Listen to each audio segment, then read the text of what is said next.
Se você é como eu, que também acha que a areia é uma coisa irritante e áspera, que costuma entrar em todos os lugares, então a leitura de A Mulher das Dunas vai ser tão aflitante quanto foi para mim.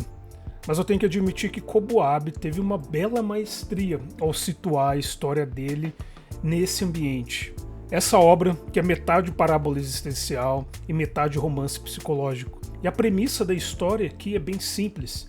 A gente acompanha um entomólogo que viaja a uma vila isolada situada nas dunas, e ele viaja na esperança de encontrar um inseto raro que habita o local, algo que coloque o nome dele na história. E ao cair da noite ele é convidado para pernoitar na casa de uma mulher, que durante toda a história do livro nunca é nomeada, com o intuito de descansar e continuar sua pesquisa na manhã seguinte. E a casa onde ele vai passar a noite é uma casa totalmente decrépita, caindo aos pedaços, onde a areia invade todos os cômodos, inclusive invade todas as pessoas que habitam lá. Apesar do desconforto, ele passa a noite, mas quando ele acorda percebe que caiu em uma armadilha. Ele se vê preso na casa e forçado a viver com essa mulher, trabalhando para remover a areia que ameaça invadir as casas vizinhas. Todas parecendo serem feitas dentro de buracos, dentro dessas dunas. E quando a realidade cai no nosso protagonista, ele começa essa luta desesperada para escapar, buscando retornar à sua vida normal, à sua rotina na cidade. Contudo, à medida que se embate contra esse destino, ele vai começando a se relacionar com a sua companheira de suplício, que ela, por sua vez, parece estranhamente confortável e resignada com essa realidade, sem planos de abandonar esse trabalho incessante e infinito. Os motivos dessa resignação acabam sendo apresentados para a gente aos poucos, eventualmente, e existe um semblante de relacionamento que começa a emergir entre os dois. Mas dizendo isso, eu acho que eu não estou conseguindo transmitir a intensidade neurótica que é esse relacionamento, e é algo que precisa ser experimentado através da leitura. Só o texto realmente vai conseguir passar para vocês o estado de espírito desse personagem.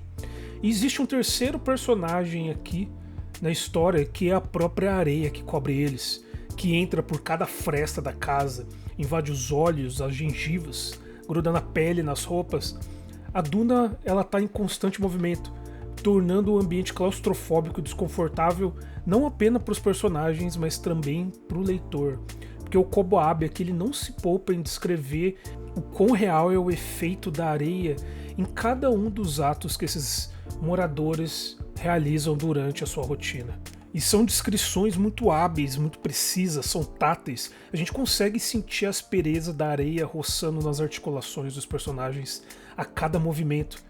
E ela não é só um elemento físico, é também uma força metafísica, onipresente e implacável, que começa a colocar eles num ciclo de trabalho que realmente não tem um fim. E como em toda boa obra que vai tratar sobre a condição humana, os temas explorados são impressionantes, não só na profundidade, mas no escopo que o autor consegue alcançar aqui, porque as interpretações possíveis são numerosas.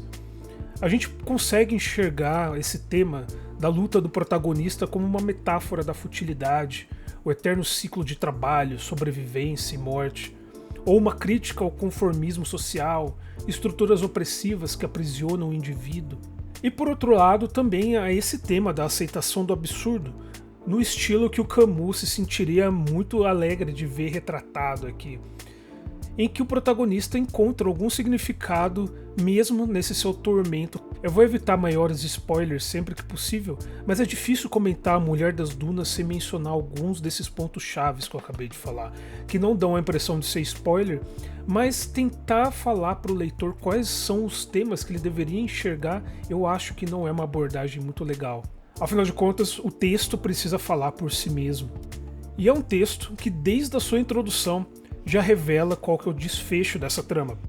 Ele deixa claro pra gente que o mais importante não é a conclusão do conflito que esse protagonista vai passar, mas sim a sua jornada. É um livro de contrastes, entre escolhas morais, escolhas feitas sob o desespero, entre esse homem que vai lutar contra a realidade que é imposta e a mulher das dunas que aceita essa realidade de forma plena. As alegorias aqui são muitas porque o texto ele é incrivelmente eficiente. é uma densidade de temas impressionante em um volume de texto relativamente enxuto para o que ele está tratando aqui, que permite ao leitor uma ampla gama de interpretações, que podem ir desde essa crítica de opressão política e do conformismo social que o Japão estava passando no pós-guerra, até essas reflexões mais individuais e universais sobre a condição humana e a inescapabilidade que nós temos de nós mesmos. E o final realmente realça o objetivo do Kobuabe aqui de criar uma obra que tem como finalidade fazer a gente questionar alguns dos absurdos da nossa existência, que o final, em vez de restringir as interpretações, ele amplia elas ainda mais, encerrando a obra com maestria. Acaba sendo um baita de um livraço de imagens vívidas que torna impossível a gente não imaginar o sofrimento e a angústia desses personagens. O perrengue que eles passam é quase que possível da gente sentir na pele. Assim como Kafka, Kobuabe aqui ele cria uma narrativa que é inquietante, repleta de ansiedade e que vai nos assombrar muito tempo depois da gente concluir a leitura. E pode parecer ser meio batido dizer que toda obra onde a gente tem um protagonista que se vê preso em uma situação absurda e surreal e que dessa situação ele se confronta com crises existenciais reais, a que a gente como leitor consegue se relacionar, como sendo obras de influência kafkiana.